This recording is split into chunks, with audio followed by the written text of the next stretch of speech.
dari konsep ini nanti bisa kita implementasikan pada pembelajaran kita di kelas sebagai medan berjuang gitu Bapak semua.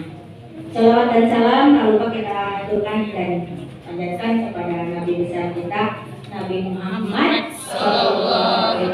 Semoga di akhir nanti kita. Pak Ibu guru hebat yang saya hormati, materinya sudah disampaikan semua sesuai dengan apa yang harus saya sampaikan, berbagi pengalaman apa yang sudah dilaksanakan di Gorong 5 supaya pembelajaran tidak membosankan. Guru-guru mendesain pembelajaran dengan model belajar bervariatif yang bisa membuat siswa aktif dan senang, tetapi pembelajaran tetap bermakna. Melakukan ice breaking ketika siswa menunjukkan kelesuan dalam belajar. Pembelajaran seperti kalau pagi membiasakan membaca itu sudah ada ya di kurikulum 2013. Kemudian kita harus ice breaking dulu ya, ice breaking ketika di kelas untuk menghilangkan apa? Kejenuhan dan memfokuskan ketika dilihat oleh kita siswa-siswa sudah bisa gitu ya. Biasanya itu jam-jam ketika sudah panas, sudah mau pulang ya, sudah jenuh gitu ya. Itu seperti tadi kita lakukan juga ya, ice breaking.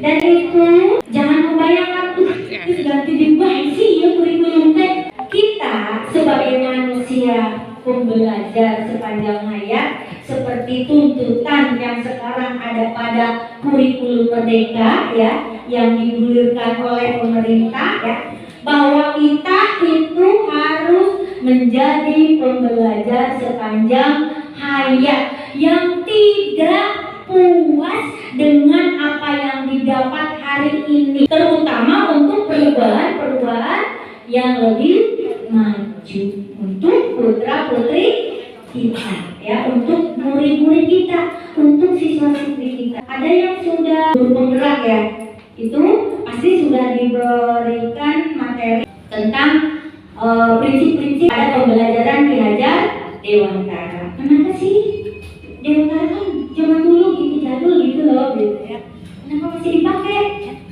Ternyata Bapak Ibu ya, prinsip-prinsip pembelajaran yang diterapkan dulu oleh Bapak Pendidikan kita Ki Hajar Dewantara itu diambil, diterapkan di negara-negara lain. Ternyata negara lain itu bisa berkembang dalam pendidikannya, bisa berkembang lebih maju dari pendidikan kita di Indonesia. Apa sih prinsip-prinsip ya dari Ki Hajar Dewantara itu? Yang 3 udah kita kenal itu. Apa itu? Ngarso, Sungtulodo, Ingmadya Mangunkarso, Tuturi Handayani. Itu Bapak Ibu adalah itu cuma kita. Prinsip-prinsip pembelajaran itu.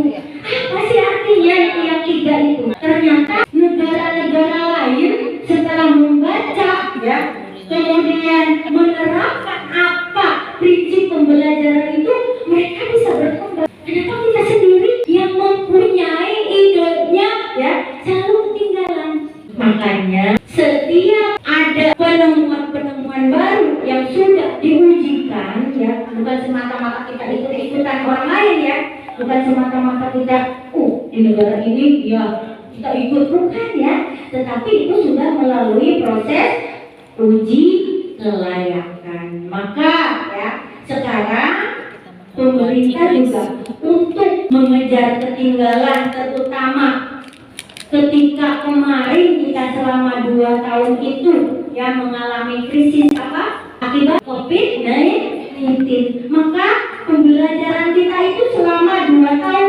mengalami vakum katanya ya, menurut penelitian dari survei mungkin Bapak Ibu juga pernah mengisi survei ya yang dikeluarkan oleh Kemendikbud bagaimana pembelajaran waktu daring itu ya, itu dari survei yang disebarkan itu ternyata katanya selama 2 tahun itu pendidikan kita itu mengalami learning loss atau learning. Apa itu pelajarannya? Ya, tidak terkontrol. Bagaimana belajar? Kenapa tidak terkontrol? Satu, karena pandemi itu yang membuat semuanya tidak berdaya. Kenapa? Iya, di kota dengan fasilitas yang begitu lengkap. Tetapi bagaimana dengan kita ya? Kita juga merasakan ya di sini ya, ketika ada wabah COVID-19 itu ya, kita bingung. Katanya harus melaksanakan pembelajaran daring, sementara itu memerlukan apa? Iya, internet. Kemudian ada internetnya di sekolah, mudahnya berbahasa. Mungkin di Borowo dengan di sini sama ya karakteristiknya ya, lingkungan siswanya sama. Beberapa HP, ayah mau mama, bapak nak, gitu ya. Tadi harus kita WA, Instagram, ya, Facebook, sama itu ya. Mengalami kita semuanya. Bingung tuh guru, tiba-tiba guru melaksanakan pembelajaran daring. Semua kata guru hari pembelajaran daring teh. Gus mau kuota dulu. Ayo nyalin dengan kepala sekolah. Pada umum kami kuota habis karena di dapurnya muter main. Iya, sama itu ya. Semuanya itu tidak di satu sekolah saja. Ya, semuanya. Ya, kejadian itu tidak ada yang tahu bakal terjadi ya. Tapi kita sebagai pendidik harus selalu siap menghadapi kemungkinan dan resiko apapun. Akhirnya kita sepakat ya mencari solusi ya. Rapat-rapat kecil di sekolah, perbincangan ketika istirahat, lumayan orang baiknya ya. Udah tuh bisa diajar sebab kuotanya ayah HP lu minum kapana kuotanya tuh mau hari ini 200 kalau sekolah ya kamu 200 280 lain tekor dari dikasih kuota sekolah dan memang tidak diprediksi akan terjadi kejadian ya. Nah emailnya dia kemarin tuh emailnya bermasalah, bukan di Indonesia saja, tetapi bahkan negara yang sudah maju pun mengalami hal seperti kita. Ya, cuma bedanya mereka itu punya fasilitas ya, punya fasilitas. Kalau kita akhirnya seadanya saja ya, pembelajaran lewat WA group, alhamdulillah sudah bisa berjalan kita daring ya lewat WA group ya. Kalau orang lain yang itu lewat radio katanya ya, yang Merdeka Belajar itu ya, lewat radio, lewat Zoom, lewat apa di sini tidak bisa dilaksanakan. Kenapa? Karena situasi, kondisi lingkungan siswa, kondisi lingkungan sekolah kita berbeda dengan yang ada di kota-kota besar ya. Akhirnya apa? Setelah melakukan beberapa survei, kemudian hasilnya bisa diketahui, ternyata memang Indonesia itu sudah dalam keadaan tidak biasa-biasa saja dalam pendidikan. Akhirnya pemerintah ya memberlakukan pemilihan kurikulum yang disebut kurikulum darurat waktu itu.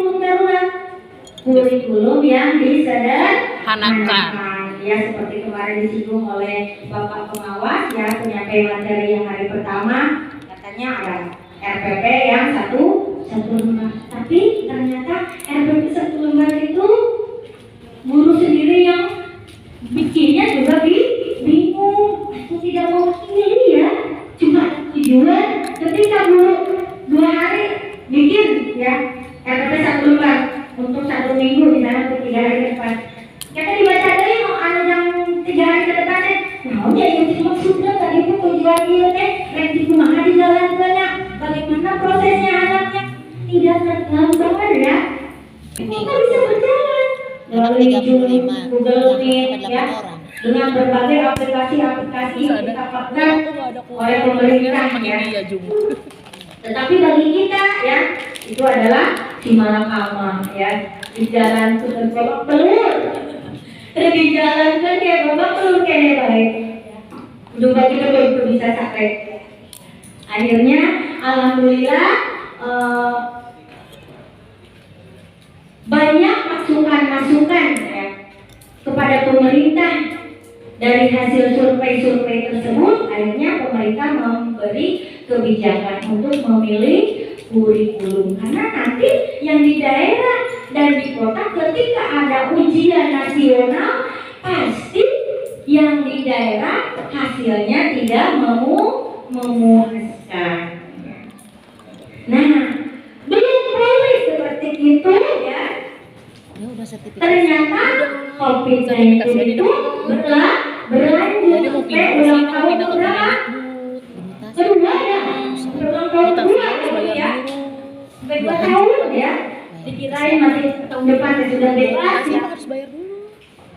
Kayak Budini. Makanya untuk menghadapi learning loss tadi yang menyikapi kelemahan, kekurangan, ketertinggalan dalam pendidikan, diluncurkanlah program kurikulum merdeka yang sebelumnya belum kurikulum merdeka. Waktu saya dan teman-teman tahun kemarin masuk program sekolah penggerak belum kurikulum merdeka. Kenapa? Karena kurikulum merdeka baru diluncurkannya Februari 2020. Akhirnya diuji cobakannya dulu kepada 2.500 sekolah pertama yang masuk program sekolah penggerak, yang salah satunya kami di SDN Gorowo. Setelah diuji cobakan ke 2.500 sekolah penggerak yang tersebar di seluruh Indonesia, membawa dampak perubahan yang signifikan. Walaupun tidak sama di setiap sekolah, tergantung karakteristik sekolahnya tadi ya. Kalau fasilitasnya memadai, kemudian siswanya, orang tuanya mendukung dengan apa yang kita jalankan, program-program yang kita luncurkan di sekolah, itu akan sangat cepat perkembangannya. Tetapi ketika kita di sini ya dengan berbagai kekurangan dan kelemahannya, ya alhamdulillah kalau sudah menunjukkan perubahan juga, meskipun hanya sedikit ya, sedikit akhirnya nanti jadi lama-lama membukit menjadi bukit. Mudah-mudahan dengan berbagi kami di sini ya, memacu semangat ibu dan bapak guru hebat di sini